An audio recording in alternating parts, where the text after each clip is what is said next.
Bon, je suis l'adjudant Alassane Seck de la 23e compagnie de sapeurs-pompiers de Touba.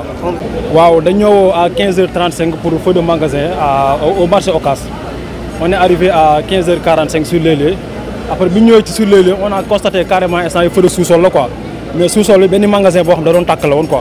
Les bigneux à un moment donné, ils maîtrisent le feu. Moi, j'ai engagé mon engin pompe. Finalement, maîtriser le feu. Est-ce que vous pouvez revenir sur les dégâts? Bon, sur les dégâts, il n'y a pas de grands dégâts. Bon, pratiquement, il y avait seulement des accessoires, ainsi de suite. Quoi.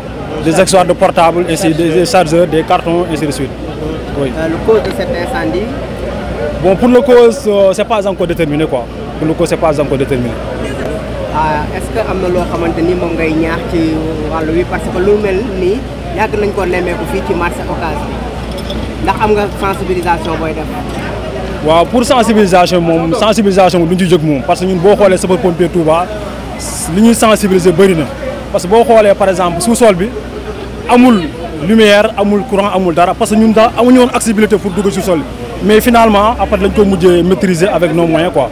li xew de mooy lii bi ñu jullee ajuma pare la affaire bi xew ci lañ ma wooyee mu ñëw xool mu am jafe-jafe ma dem ci poste police bi déclaré leen ci lañ woo sapeurs yi ñëw pour jàpp ci pour mu fay.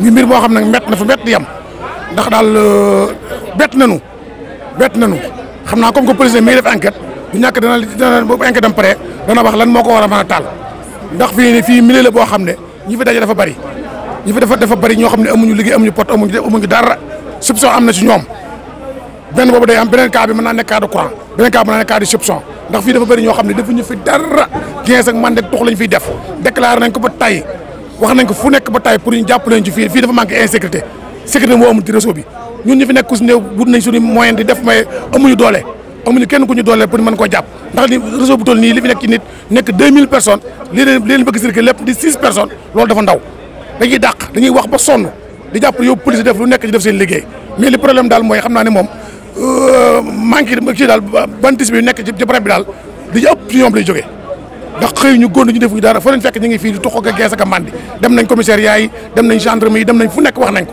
ak kuréel nga fi mais kuréel gi dañu amul ku leen dooleel ba ñu mën a jël seen engagement yi lii nag mooy heure bu ñu rombee gis fi dara danañ woo police wala ñu woo gendarmerie ñëw jël leen yóbbu waaye dans quelques jours ñu gisaat leen ñu génnaat nekkaat ci mbedd mi. waaw mel na kon incendie bi da ngeen a njort ne loxo da cee nekk. waaw ñu ngi ci ñaaw njort parce que digg bëccëg la lii mi ngi am ba 2 heures 3 heures ba digg bëccëg la tombé ak vendredi parce que ñi moom centre bi ñuy wàcc wax nañ ne fii nii boobu nit ñaa ngi fi am na ñu fi bàyyi ñu toog bi ñuy dem ñoom ñëpp fay nañ seen tëj nañ seen i place wàcc nañ dem bàyyi bi nga xam ne moo jàkkaaroo mbedd mi mu am benn prox ndoolu ñaaw ci njort. ndax mën nañoo xam li fi yàqu pour l'instant li fi yàqu. waaw li fi yàqu moom xam naa ne xaw naa bari xëy na borom dana ko mën a xam mais daal l'essentiel matériel bu bees la ay accessoires la booy bi day dem Dubaï jënd ay bagages am ñëw def ci dépôt am soxlaa dara ñëw génne mais xam naa daal li yàqu moom c'est des millions moom c'est des millions wax dëgg yàlla moom